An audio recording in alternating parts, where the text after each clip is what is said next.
For 13 long years, Genie Wiley remained virtually invisible to the world, locked in a dark room, deprived of human contact, words, and even sunlight.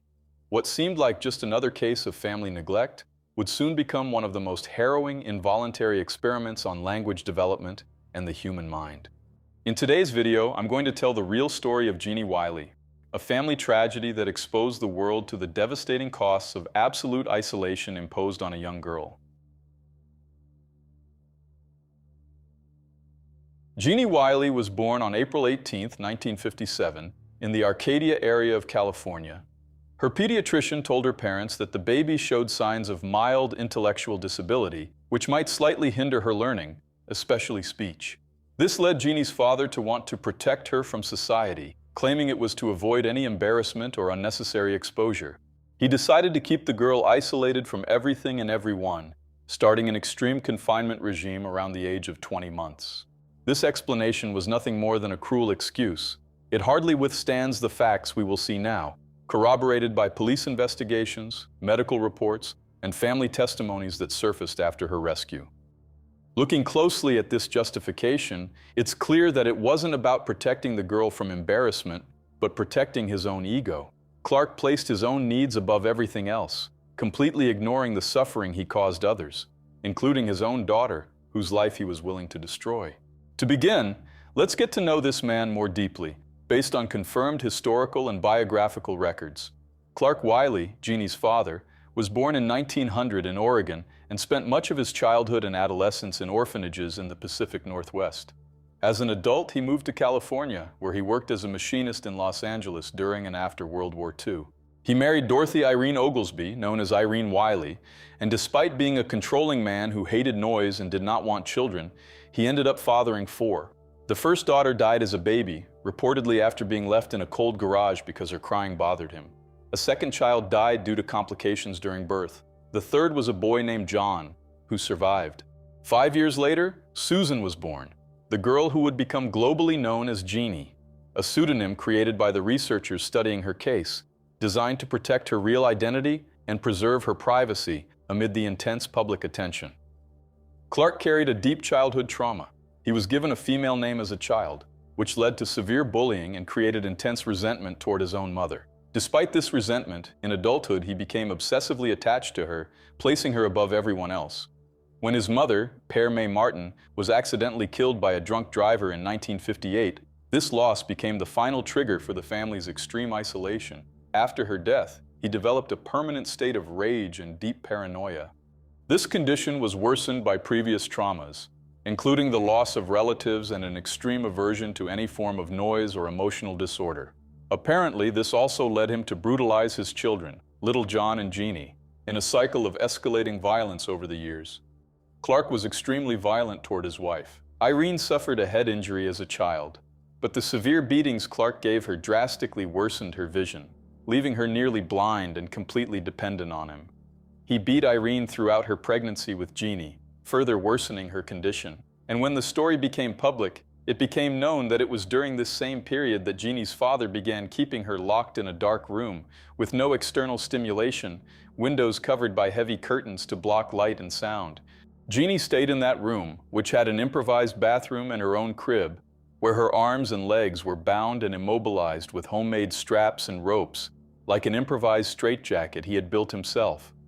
Some sources also report that during the day, the girl was occasionally restrained to a chair for toileting, often without clothing, unable to move freely, and required to remain in complete silence. Clark forbade anyone from interacting with his daughter, including her mother and brother, who lived in the same house but were threatened with violence if they tried to approach or speak to her.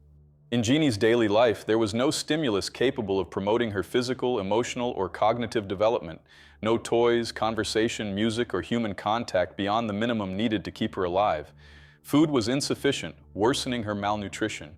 At 13 years old, she weighed about as much as a 6 or 7-year-old child. Even before total isolation, Genie already had health problems. She was born Rh incompatible, requiring a transfusion shortly after birth. At 3 months old, she was diagnosed with hip dislocation and had to wear braces for nearly a year. This difficulty walking reinforced her father's paranoia that she had some form of disability. The girl was physically malnourished due to inadequate food, emotionally malnourished due to lack of affection or human touch, and cognitively malnourished because she had no instruction or sensory and social stimulation. Her father primarily fed her baby food, and occasionally some cooked eggs, cereals, and liquids, denying her any nutritional variety that could support normal growth. There is an extreme cruelty aspect to this story. According to investigation reports, Clark also forced his son to mistreat Genie at times, extending the family trauma beyond the isolation he directly imposed. Regarding the girl's speech, any attempt to express herself was punished physically, with beatings, growls, or even blows with objects like a baseball bat, creating a permanent silence conditioned by this violence, naturally, out of fear of punishment.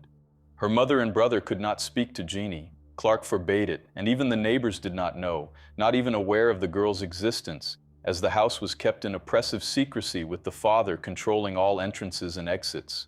Clark was so inhuman that he told his wife that if Genie survived until age 12, he would allow Dorothy to get help for her.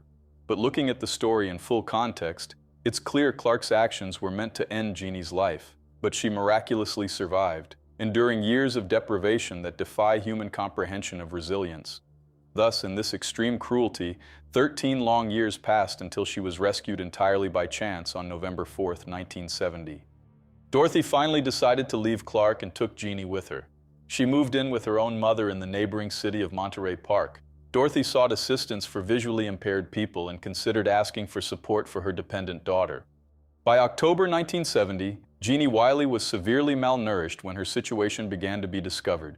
She appeared 6 or 7 years old, half her actual age, weighing only about 57 pounds and roughly the height of an 8-year-old. Since Genie had never eaten solid foods, her baby teeth had not fallen out. According to some sources, when rescued, she had 2 complete sets of teeth, 2 overlapping dental arches. She couldn't fully stretch her limbs and walked uncoordinated, hopping like a rabbit, keeping her hands in front of her body like rabbit paws. Additionally, Genie had a fear of dog and cat sounds, probably because her father growled and acted like a dog to terrorize her whenever she made noise. The exact date of the rescue was in November, when mother and daughter walked into a Los Angeles County Social Services office. Dorothy, suffering from cataracts that partially blinded her, was seeking support for her disability. She inadvertently entered the wrong office and brought her daughter to social workers, who immediately noticed the alarming state of the girl. Genie walked in a highly uncoordinated manner, crossed her hands in front of her body as if still tied, couldn't speak, went to the bathroom anywhere, and salivated and spat involuntarily. Genie was unable to focus her eyes or fully extend her limbs. She displayed personal behaviors in public, having never learned the boundaries of shared spaces, and although she got upset in some situations and showed anger, she never cried, a behavior conditioned by constant fear of punishment for any sound. At 13 years old, she could only understand her own name and 2 phrases, "Stop it," and "enough." Initially, professionals considered the possibility that Genie might have some degree of autism, but later assessments indicated that most of her difficulties were a direct result of extreme isolation and systematic mistreatment from early life. Doctors also noted that she had trouble chewing and swallowing solid foods, as her diet had been severely restricted and inadequate for normal development for years. Video records of her treatment, later restored for the 1994 documentary, show a curious girl exploring her environment, imitating sounds and responding to stimuli, evidence that there was still learning potential despite the profound damage. When her psychologist and teacher spoke to her, she imitated sounds, touched objects, and explored the world with a latent curiosity that isolation had almost erased. And when you imagine this situation in that dark room, where she was tied up and forced to relieve herself there, it must have smelled horrific, an undeniable stench of inhumanity. Faced with this shocking truth, Genie was taken to the Los Angeles Children's Hospital, where doctors and researchers began caring for her and subjecting her to multidisciplinary testing. They believed she could still learn to speak and develop normally, challenging the contemporary theories of critical periods for language acquisition, which suggest a window between ages 5 and 10 for full grammatical development. Her care was divided among multiple professionals.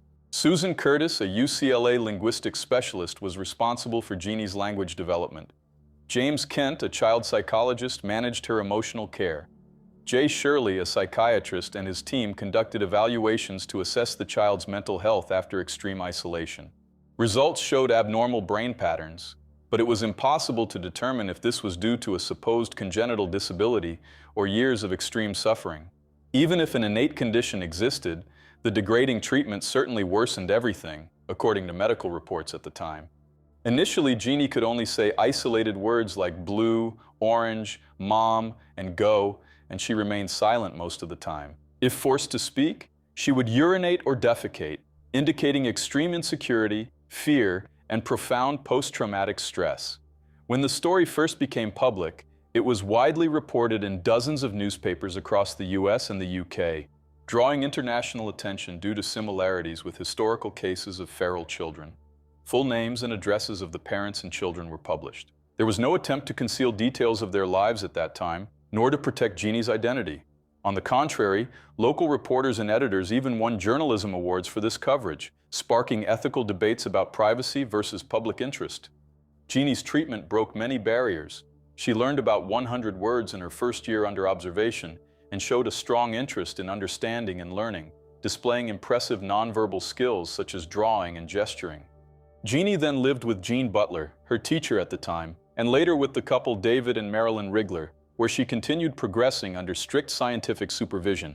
With the dedication of these individuals and time, Genie learned to express feelings and use language to describe past events and abstract ideas, albeit limitedly. However, she still had occasional fits of rage. The care Genie received was complex due to conflicts over how professionals should handle her case. Debates arose over whether the focus should be purely rehabilitation or scientific research testing human development hypotheses. The video focuses more on Jean Butler. Other doctors believe she was hiding Genie's progress in hopes of gaining fame from the case. Although not entirely successful, the rehabilitation team's efforts were key for Genie's social integration and partial autonomy. Most importantly, they represented cognitive development progress compared to 13 years of total neglect in which she lived locked away and isolated by her father. The case is considered a failure not because of Genie's biology, but due to local laws and instability. She changed homes so often that she regressed drastically. Amid partial language progress, Genie herself managed to construct a simple but devastating phrase describing the mistreatment she endured. Father hit, big stick, Genie cry, father mad. This short sentence painfully illustrates the constant terror she endured, beatings with a large wooden stick, crying punished, and her father's uncontrollable rage. Even with all the attention and scientific interest, Genie's progress did not meet the researchers' initial expectations for full grammatical language recovery. Researchers were divided between those who believed she had an intellectual disability from birth and those who argued that the mistreatment she endured caused irreversible brain damage. The damage was especially evident in areas responsible for syntax and grammar, supporting the critical period hypothesis proposed by linguists like Eric Lenneberg. After nearly 4 years, government funding for her research was cut in 1974 due to the lack of expected concrete results from the National Institute of Mental Health. The Riglers, the couple who hosted Genie, stopped being her foster parents in 1975 when language development studies ended. Major conclusions indicated vocabulary acquisition had no strict age limit, as Genie learned many words even after years of deprivation. However, grammar comprehension, forming more complex sentences, proved much harder to develop fully. This reinforced the idea of a critical window for complete language acquisition, likely between ages 5 and 10. Meanwhile, the criminal aspects of the case were also officially closed. Clark Wiley, 69 years old, was reported by his wife and accused of several crimes. On the day of his arrest, November 20th, 1970, he decided to end his life with a firearm inside his house. His 18-year-old son, John, discovered his father's body. Clark left a note that read, "The world will not understand." When Genie turned 18, she returned to her mother's care. But Genie's mother later claimed she could not properly care for her, creating new challenges. She also sued the researchers, claiming Genie's well-being was neglected amid scientific and ethical disputes surrounding the case. Tragically, without her mother or the researchers, Genie lived in successive foster homes, experienced further mistreatment, and regressed into silence, losing skills she had previously acquired. In January 1978, Genie's mother prohibited all scientific observation and testing. Little is known about her circumstances since then, due to strict privacy protections. Her current whereabouts are publicly unknown, though she is believed to be living under the care of the state of California. Reports in 2016 indicated she was residing in a state facility. Genie will turn 69 on April 18th and continues to live in a protected environment, away from the spotlight. Her brother John, who also survived years of violence, last saw her in 1982. Dorothy Irene Oglesby, Genie's mother, passed away in 2003. Psychologists and linguists continue to discuss Genie's case, with ongoing academic and media interest in her development and the research team's methods. The film Mockingbird Don't Sing, released in 2001, is based on Genie Wiley's story, a tragic account of extreme mistreatment by her father with lifelong consequences for her development. Genie was repeatedly subjected to scientific experiments and disputes, treated like a living test subject in a laboratory. And you? Did you already know this story? I really want to hear your thoughts. Thank you so much for watching and see you in the next video.